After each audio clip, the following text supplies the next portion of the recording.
नमस्कार। हमारे साथ हैं doctor Gulrez Shaikh, foreign policy expert. और आज हम इनसे बात करेंगे, पहले भी हमने बात की इनसे इंटरनेशनल अफेयर्स पे, अच्छी पकड़ है इनकी। डॉक्टर साहब हमें आज बताएंगे जो क्वाड की मीटिंग हो रही है, क्वाड्रिलेटरल जो मीटिंग होती है, वो एक समिट होता है। India, China, sorry, India, Japan, Australia और अमेरिका, यू इन चारों के हेड्स ऑफ द स्टेट्स कल, यानी कि प्रेसिडेंट ऑफ अमेरिका की पहली ऑनलाइन मीटिंग होगी कल हमारे प्राइम मिनिस्टर मोदी से। साथ में ऑस्ट्रेलियन प्राइम मिनिस्टर और जापानीज प्राइम मिनिस्टर भी होंगे इसमें। इस पर खासी नजर है, पहली नजर है चाइना की और पाकिस्तान की। दोनों कंट्रीज बड़ी पैनी नजर है और कुछ कुछ घबराए घबराए से दिख रहे हैं। इसी पर बात करेंगे। डॉक्टर साहब, स्वागत है आपका हमारे शो में। डॉक्टर साहब, एक थैंक तो यू। इस मीटिंग का सिग्निफिकेंस क्या है, इस मीटिंग की अहमियत क्या है, और पाकिस्तान और चाइना दोनों इससे या डरे हुए क्यों दिख रहे हैं? देखिए, पहली बात तो मैं ये कहूंगा व्यूअर्स को भी कि चूंकि मैं बंगाल इलेक्शन में इतना ज्यादा एंगेज था, तो मैंने उसका पूरा समझा तो है, लेकिन ये चीज मैंने नहीं देखी कि अटेंडीज कौन होंगे उसमें, हेड ऑफ स्टेट्स रहेंगे कि ब्यूरोक्रेट्स रहेंगे, कौन रहेंगे। इसलिए मैं उसके उस एक बिंदु के अलावा बाकी सब पर बात करूंगा, क्योंकि समहाउ इट स्केप्ड। क्योंकि मैं 4-5 घंटे अध्ययन रोज जो कर रहा हूँ बंगाल की एक सीट के ऊपर कर रहा हूँ कि how it is going. Anyways, तो देखिए कल जो बैठक है डेफिनेटली वो चाइना की भी उस पर दृष्टि रहेगी और पाकिस्तान की भी रहेगी, और जियो पॉलिटिकली क्वाड जो है वो बहुत महत्वपूर्ण है। लेकिन मैं कहीं ना कहीं जिस प्रकार से अमेरिका की तरफ से जो एजेंडा आया उससे बहुत ज्यादा खुश नहीं हूँ। और क्यों नहीं हूँ? एजेंडा में उन्होंने जो चीजें रखी हैं, एक तो उन्होंने इकोनॉमिक डेवलपमेंट के विषय में चर्चा होगी, वह बात रखी है।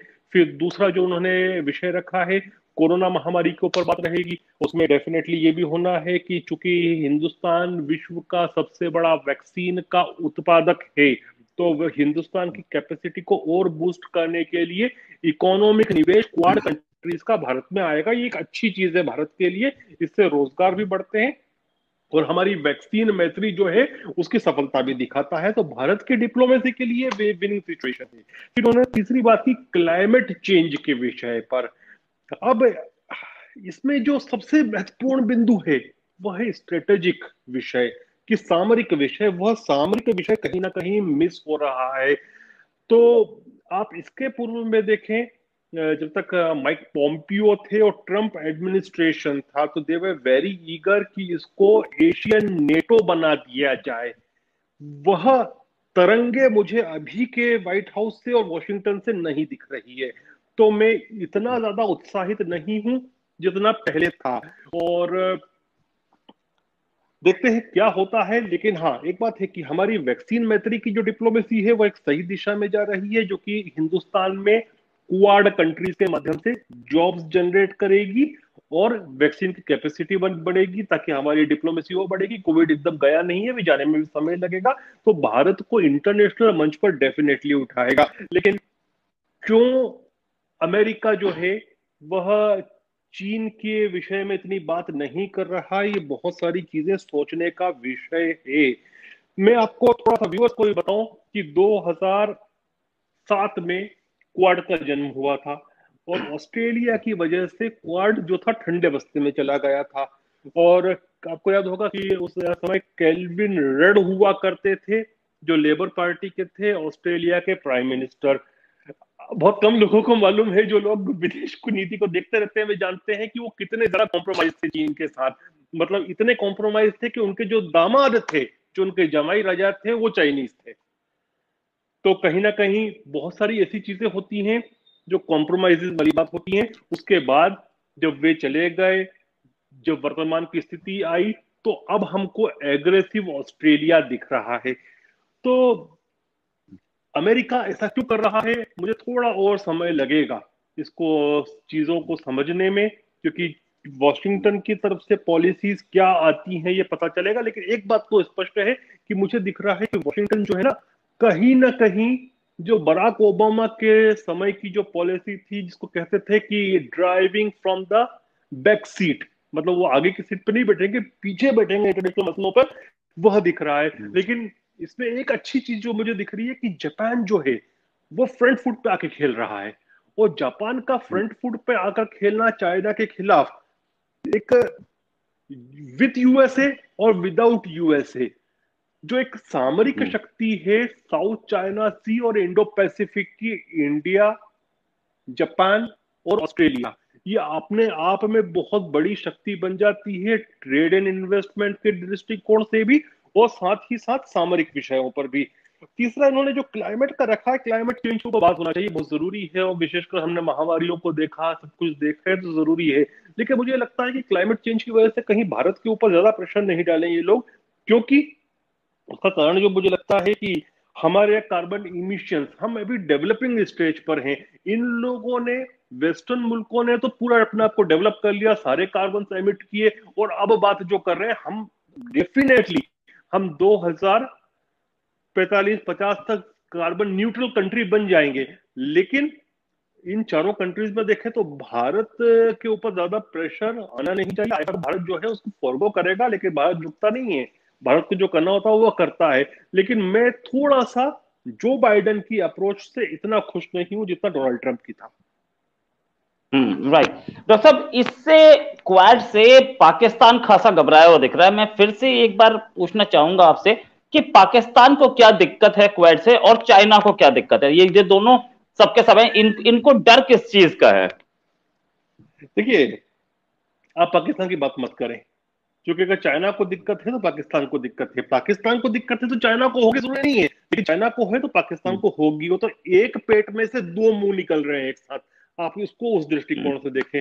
अब आप ये पूछे कि चाइना को क्यों दिक्कत है, चाइना को इसलिए दिक्कत है क्योंकि जब इतना बड़ा ग्रुप बनता है स्ट्रेटेजिक, और चाइना का आप स्थिति देखिए, जो पूरे साउथ चाइना सी की इतनी सारी कंट्रीज है, चाहे लाओस हो, कंबोडिया हो, या फिलीपींस हो, इंडोनेशिया हो, मलेशिया हो, सिंगापुर हो, जापान तक के आप जाकर देखें, ऐसा कोई देश नहीं है जिससे उसका गतिरोध नहीं है। जैसे जापान के साथ उनका सेंकाकू आइलैंड्स को लेकर बार बार प्रॉब्लम होती है, फिर उन्होंने अभी नया जो लॉ लाए हैं कि उनके जो नेवी हो उसको अधिकार है कि उनके क्षेत्र, उनका क्षेत्र मतलब कौन सा क्षेत्र जिसको उनके दृष्टिकोण से या उनके क्लेम के हिसाब से उनका है, कोई और फ्लीट आता दिखता है तो उसको गोली मारने का अधिकार उन्होंने अपने लॉ के हिसाब से दे दिया। तो अब चाइना को जब सबसे प्रॉब्लम है और चाइना से जब सबको प्रॉब्लम है, वहां पर, वहां ऐसा कोई जमघट बनता है तो आप मान कर चलें कि सबसे पहला उसमें एक ज्वाइनिंग वाला फीचर आएगा, वो किसका आएगा? वो वियतनाम का आएगा, क्योंकि वियतनाम चाइना से जंग कर चुका है, दोनों कम्युनिस्ट हैं,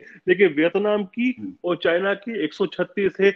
हनोई के ऊपर बार बार वो हनोई के पास अपने एयरक्राफ्ट निकलता है, तो चाइना नहीं चाहेगा कि उसके खिलाफ एक बड़ी व्यापक ग्रुपिंग बने, और ऐसी ग्रुपिंग बने जो कि आर्थिक रूप से भी सक्षम हो, सामरिक रूप से भी सक्षम हो, और साथ ही साथ टेक्नोलॉजी से भी सक्षम हो। क्योंकि फिर क्या होगा कि एक बार क्वाड फैलना शुरू हुआ तो धीरे धीरे आपको देखिए, मैं बोल रहा हूं सबसे पहले वियतनाम आएगा, सबसे ज्यादा विश्वसनीय भी वियतनाम रहेगा, क्योंकि वियतनाम की आप 1000 साल की इतिहास उठाकर देखें, वियतनाम जो है अपनी जो सोवर्जिनिटी है उसके लिए हमेशा लड़ता रहा है। पहले उसने चीनियों को बहुत मारा, खूब मारा, आज से कुछ सदियों पहले खूब मार के भगाया। फिर मंगोलों ने जब आक्रमण किया तो मंगोलों से वियतनाम हारा, लेकिन बहुत बुरी जो कॉस्ट थी लाइफ की वो मंगोलों को चुकाना पड़ी। फिर उसके बाद जब फ्रेंच आए तो फ्रेंचों को भी उन्होंने मार मार के भगाया। फिर उसके बाद अमेरिकन आए तो अमेरिकन को भी दफन किया वियतनाम ने। फिर उसके बाद वापस से चाइना ने उसको पतेड़ियां की, फिर चाइना को मारा। तो वियतनाम जो है ना,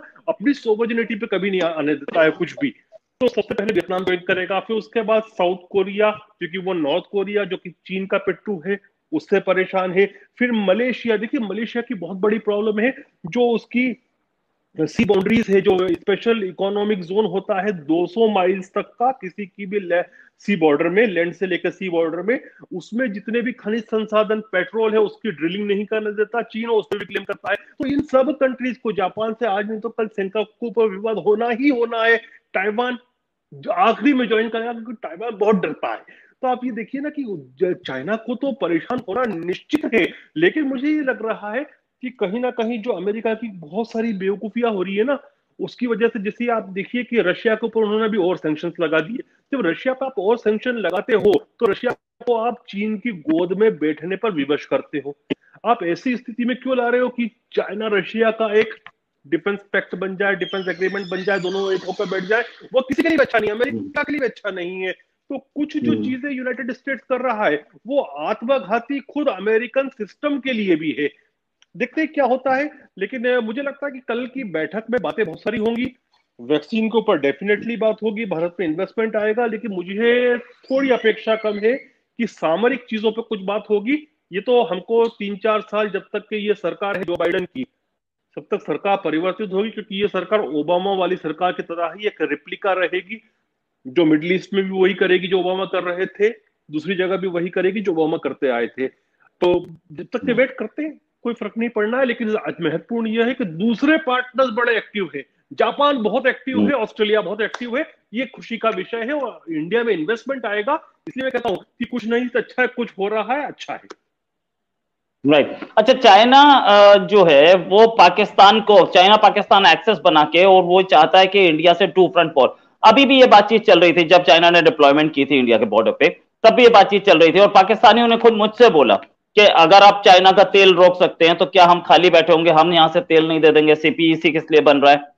तो क्या इंडिया और जापान की दोस्ती, जिसमें ऑस्ट्रेलिया भी घुस रहा है, तो क्या तीन तरफ से चाइना घेरना अब घिरता दिख रहा है? क्या ये दोस्ती यानी कि स्ट्रेटेजिक अलायंस अगर बनता है तो इंडिया के लिए बहुत फायदे में होगा? चाइना की दोबारा हिम्मत ऐसी नहीं हो पाएगी कि वो बॉर्डर पे आकर के ऐसी ऐसी हरकत करे जो इसने अभी पिछले 1 साल में की है। बस चाइना की तो ये भी हिम्मत नहीं है। देखिए क्या है कि चाइना को जो कंटेन करना जानता है, चाइना उसके ऊपर आंख फिर नहीं उठाता। जैसे मैं आपको बता रहा हूँ 70-80 था शायद जब वियतनाम के ऊपर इन्होंने आक्रमण किया था। अब इतना सा वियतनाम उन्होंने खूब जूते मारे थे और चीनियों को खूब मारा था। तो चीन से आपको यदि प्रतिस्पर्धा करनी है तो उसको टेढ़ी नजर से ही देखना है। जब उससे प्यार की बात करनी है तो प्यार की बात करनी है, लेकिन उसकी आंख जैसे ही टेढ़ी हो तो आपको भी टेढ़ी करनी होगी। इस तरह से ही चीन को आप टेकल कर सकते हो। और ये कोल्ड वॉर चल रही है बॉस, कोल्ड वॉर इतनी जल्दी खत्म नहीं होनी है। कोल्ड वॉर जब भी खत्म होगी जब चाइनीज कम्युनिस्ट पार्टी धराशायी हो जाएगी। और ये भी याद रखिए, मैं बड़ी प्रैक्टिकल बात करता हूँ, कई बार लोगों को बुरी लगती है कि चाइना के लिए हमको क्या करना चाहिए कि चाइना खत्म हो जाए। चाइना को खत्म करना है तो हमको कुछ भी नहीं करना चाहिए। हमको केवल ये ध्यान रखना चाहिए कि हमारी सीमाएं सुरक्षित रहे, हमारा जो स्ट्रेटेजिक क्षेत्र है उसके अंदर उनका इन्वेस्टमेंट नहीं आ सके, बस उतना ही करना है। क्योंकि चाइना के अंदर जो प्रॉब्लम्स है ना, वही चाइना को कोलैप्स करेगी। चाइना अपनी आंतरिक जो विद्रोह होता है उसको दबाने के लिए किसी ना किसी कंट्री के साथ जंग करने की कोशिश करता है। 62 में भी यह हुआ था कि जब माओ के खिलाफ चीजें जा रही थी तो उसने भारत पर आक्रमण करवा दिया था। तो चाइना को यदि ठीक करना है तो अपनी बॉर्डर्स का ध्यान रखें, स्ट्रेटेजिक इकोनॉमिक क्षेत्र जो हमारा है उसमें उसका इन्वेस्टमेंट नहीं आने दे। चाइना कुछ ही दशकों में इतना कमजोर हो जाएगा कि खुद ही फूट जाएगा। Right right. एक बात तो चाइना, जो आपके देखिए, पाकिस्तानी जो बोलते हैं ना बड़े मुंह की छोटा मुंह बड़ी बातें करते हैं कि वो तेल दे देंगे, अरे उसको तेल लेना है तो रशिया से भी ले लेगा। उसकी बॉर्डर तो रशिया से हाँ, भी लगी हुई है, लेकिन महंगा पड़ता है भाई। जो साउथ चाइना सी से आ रहा है उसको सस्ता पड़ रहा है। चीन चलता है सस्ते माल को बेचकर। माल बेचने की लागत, बनाने की लागत जितनी लगेगी तो चीन का माल कौन खरीदेगा? फिर तो यूरोप का माल खरीद लेंगे लोग, क्योंकि सस्ता है इसीलिए खरीद रहे हैं ना। तो ये पाकिस्तानियों को तो बोलना है, कोई स्ट्रेटेजिक इनकी थिंकिंग नहीं है। वैसे पाकिस्तानी आपसे सबसे ज्यादा नफरत करते हैं क्योंकि आप पाकिस्तान को बड़ा बेइज्जत भी करते हैं, पाकिस्तान की असलियत भी बताते हैं। अच्छा, जहां तक रोहित भाई, मैं आपको एक हाँ बात जी, बोलूं, वो एक कोई लड़की है पाकिस्तान की जो अपने इंडियन चैनल्स पे बहुत आती है, क्या नाम है भूल गया मैं। आरजू काजमी। आरजू काजमी। आरजू काजमी को मैंने ब्लॉक कर रखा है। उसके कई बार मैसेज आए थे व्हाट्सएप पर कि आप मेरे शो पर आए, क्यों ब्लॉक कर रखा है? मैंने उसको दो चीजें देखी उसकी, तो मुझे लग गया कि ये क्या चीज है, आप समझ जाओ इसको। वो यूट्यूब चैनल पर बैठकर तो पाकिस्तान की बुराई करती है, और जब हमारी चैनल्स पर बैठती है, मीडिया चैनल पर, जी पे या दूसरी चैनल और जी जिस पे भी बैठती है, वो मैं किसी का नाम नहीं ले रहा, वहां पाकिस्तान को का समर्थन करती है। तो वो एक इसलिए मैंने उसको ब्लॉक ही कर दिया। ओह अच्छा। तो बात ये कि अब मैं एक से फाइनल क्वेश्चन पूछना चाहूंगा डॉक्टर साहब आपसे कि ये क्वाड जो है, चाय पिएंगे? क्या ये बोल, नहीं नहीं प्लीज पीजिए पीजिए आप, वो कीजिए, मुझे पता है पार्टी के हैं हम चाय वाले की पार्टी। Right right, great. दूसरी पार्टी वालों को बिठाएंगे तो शाम को विस्की पिलाएंगे। अच्छा सही, दूसरी पार्टी वाले ऐसे पता नहीं, आई डोंट नो विस्की में बिलीव करते हैं कि नहीं। जहां तक बात ये जहां तक बात ये है कि इंडिया और चाइना दोनों कंट्रीज का एकदम नेबरहुड का रिश्ता है। और ये क्वाड जो है, एक अमेरिका में अभी एक प्रपोजल भी आया था कि इंडिया को मेजर नॉन नेटो एलआई का स्टेटस दे दिया जाए। अभी इस समय वो वहां की कांग्रेस में है, उस पे शायद वोटिंग होगी, डिस्कशन होगा उस पर। तो major non NATO ally status ना मिले तो क्वाड खुद भी एक नेटो टाइप बन सकता है, क्योंकि कभी नेटो या यूरोपियन यूनियन भी पहले स्टार्ट तो कोल से हुआ था ना।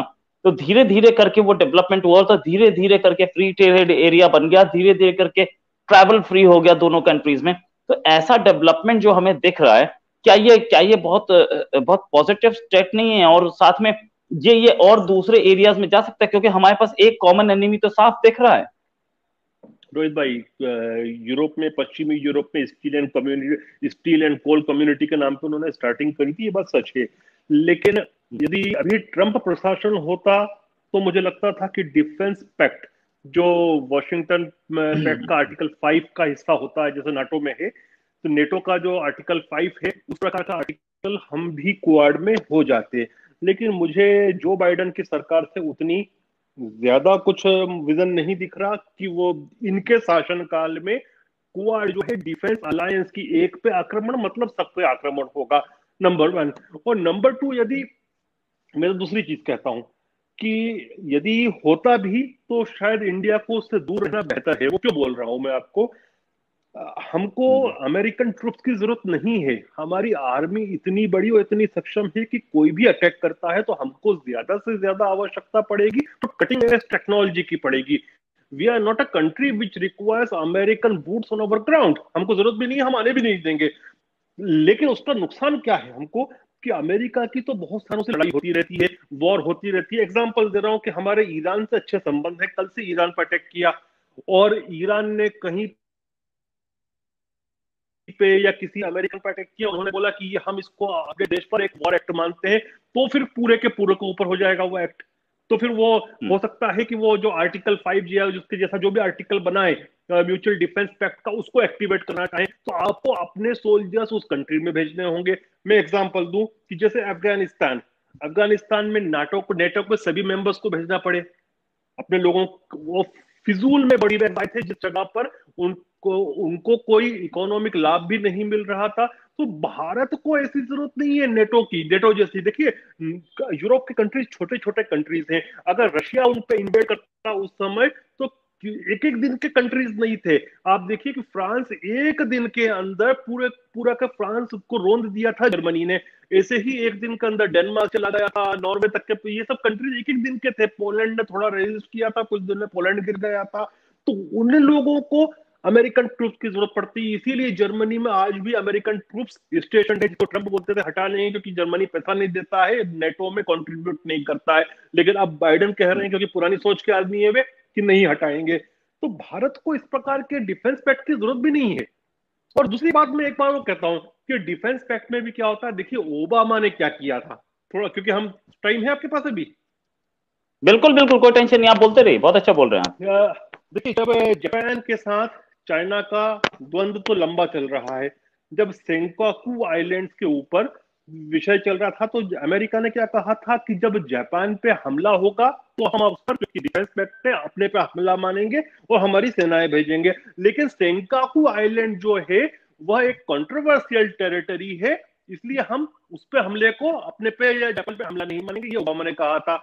इसी प्रकार के आपने कुछ दिन पहले ये भी देखा होगा, जब अर्मेनिया और अजरबैजान की जंग हुई थी, वो नगानो कोराबाह के एरिया के लिए, तो रशिया और अर्मेनिया का डिफेंस पैक्ट था ऑलरेडी, लेकिन उस डिफेंस पैक्ट में भी ये था, एक्टिवेट क्यों नहीं हुआ? रशिया मानता था कि नगानो कारोबाह जो है वह डिस्प्यूटेड टेरिटरी है, तो डिस्प्यूटेड टेरिटरी है तो हम उसके ऊपर डिफेंस पैक्ट को एक्टिवेट नहीं करेंगे। तो डिफेंस पैक्ट का होना कोई शर्त नहीं होती। यदि कंट्रीज का अच्छे संबंध है और संबंध का मतलब म्यूचुअल इंटरेस्ट है, तो एक जब भी अटैक होता है आप अपनी फौजी भेज सकते हो। Right right. म्यूचुअल तो इंटरेस्ट की बात हो ये रही है। आप ये बताइए ना कि नहीं, थोड़ा सा आप बताइए, first world war, second world war में जो गठबंधन बने, जर्मनी के खिलाफ, वो कौन से डिफेंस पैक्ट से जुड़े हुए थे? ये तो नीड ऑफ द टाइम पे होता है, वो जरूरी नहीं है डिफेंस पैक्ट होने का मतलब कि वो सपोर्ट करेगा आपका। Right right right, yes. Very तो practical।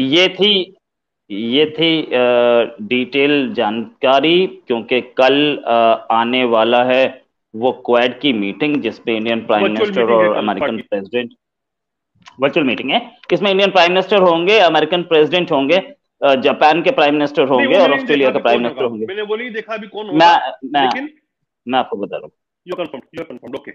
मैं बता रहा हूँ, हाँ कंफर्म। तो उसपे ये होंगे, और इसमें इसमें जो आपने बताया क्लाइमेट चेंज और ये सारी चीजों के साथ साथ और भी चीजें डिस्कस होंगी। जाहिर है पाकिस्तान की पैनी नजर रहेगी इस पे कि क्या हुआ, और पाकिस्तान और चाइना उसके बाद अपनी स्ट्रैटेजी उस हिसाब से मॉड्यूलेट करेंगे। तो हम लोग कल तक वेट करेंगे कि क्या इसमें से निकला, और जो निकलेगा पक्का सबके सामने जरूर आएगा इसमें, और उस पर भी हम गुलरेज साहब से फिर एक और मीटिंग करेंगे, एक और डिस्कशन करेंगे कि इसका मतलब क्या है, क्योंकि सबसे बढ़िया एनालिसिस गुलरेज साहब बताते हैं हमें, और वैसी एनालिसिस जो कि एक आम आदमी को समझ में आ जाए, किसी को भी समझ में आ जाए, बहुत टेक्निकल वर्ड्स नहीं और बहुत टेक्निकल बात नहीं, अब बिल्कुल आम आदमी को समझने वाली बात ही बोलना आप लोगों की खूबी है, गुलरेज साहब आपकी खूबी है। और इसमें क्योंकि आपका प्रोफेशन भी टीचिंग से जुड़ा है, इसलिए आप ये ऐसी बात बोल पाते हैं, वरना बहुत टफ होता है ये इंटरनेशनल बातें उसमें बताना, बहुत आम लैंग्वेज में बताना। हम आपका शुक्रिया अदा करते हैं, और उम्मीद है कि आप बंगाल में भी खूब चाय पियो। धन्यवाद धन्यवाद। बंगाल में भी बंगाल में करो। अब बीजेपी तो यही उम्मीद कर रही है कि बंगाल में घर घर तक चाय पहुंचेगी। घर में पहुंच रही है सर, पहुंच रही है। डन, देखते हैं अभी रिजल्ट आ जाएगा सामने। ठीक है, चलिए आपसे फिर मुलाकात होगी अभी नेक्स्ट टाइम अराउंड कल। जय हिंद, नमस्कार। नमस्कार।